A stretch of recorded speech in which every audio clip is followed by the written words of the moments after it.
Hi again, Acer fans. It's Carl here. Just wanted to do a bit of an update video, really. So, for those who've watched it, I did a video about 6 weeks ago on a trip down to a proper Japanese maple nursery in the UK, but it could have been anywhere, really, I suppose.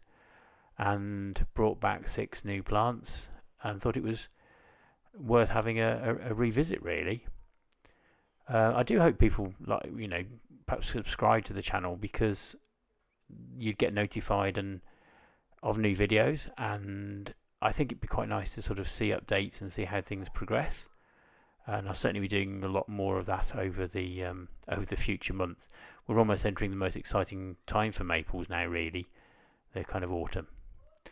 So this little Decontapholium there, honestly, hasn't done very much, really. I think it seems happy enough.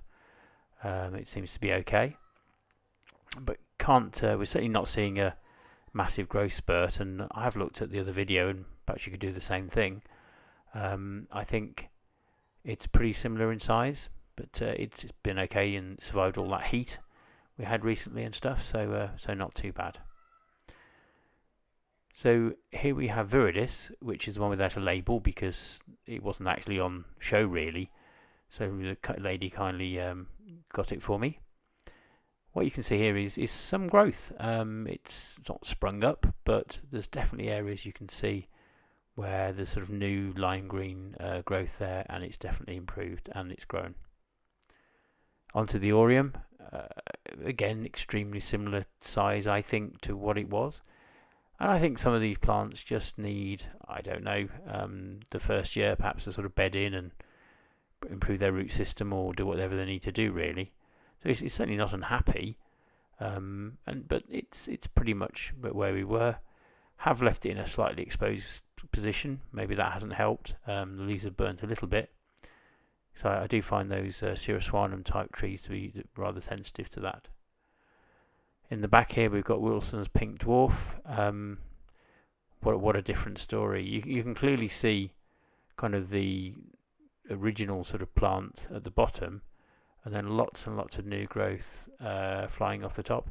In fact, he was starting to do this when I bought it, to be fair, but that trend has most definitely continued. So I'm really pleased the way that's sprung up, really. I suppose, you buy a good plant and you pot it well and you look after it, and fingers crossed it can really thrive like this little fella's doing. Plenty of shade, but hasn't been phased by the recent heat at all. And he's doing incredibly well. Very interesting that this is a dwarf, and yet early on it's actually matched the growth rate of Okushima, which is the chap next to it. Okushima will land up considerably taller. It's not a dwarf. It will be several meters high potentially in 10 years.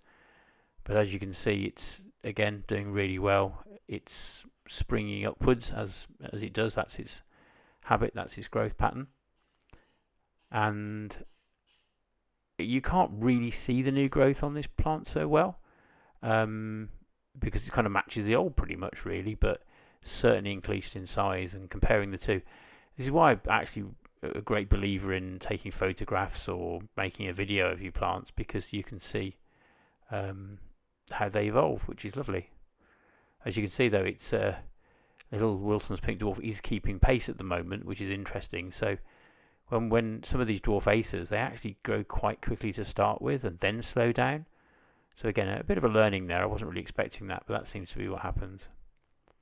And finally we come to Wendy. This was the Wildcard, the odd one out that was kind of the same name as the lady who sold it me.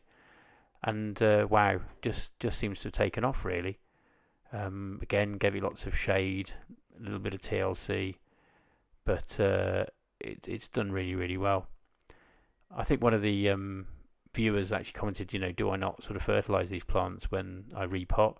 This is kind of why not, because there's plenty of energy, plenty of nitrogen in the compost to keep it ahead of the game, really.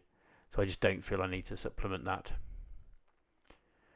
So we'll kind of earmark these out as a little 6 ones to keep an eye on, really, just because you started watching about these plants at the same time as I bought them. And it'd be a little nice to just follow their sort of progress. And just to add into the mix, actually, that besides these, I did mention about the butterfly acer here, and it was putting out a nice little growth shoot on the left hand side in the previous video to about there, but since then it's really come on. So in a relatively short amount of time, it's really done well. But as you can see, it's really surrounded with lots of other trees. It's really well sheltered from wind. It's really well sheltered from sun. And I'm pleasantly surprised by the way this has done so well. I'll probably share in a later video one that I planted out at the side of the house. It's no way near as good as condition as this fella. So I'm kind of really pleased that that's what's happened. And I think what we can see here is that these cultivars, certain cultivars of acers, do seem to have this sort of very much a flush, a second growth spurt in mid to late summer. But it's really important that they do this. That's lovely, but all that new tender wood has time to harden off really before the winter sets in. Otherwise, it will kind of die back, and you can trim it back next year. But some of this growth will be unproductive really.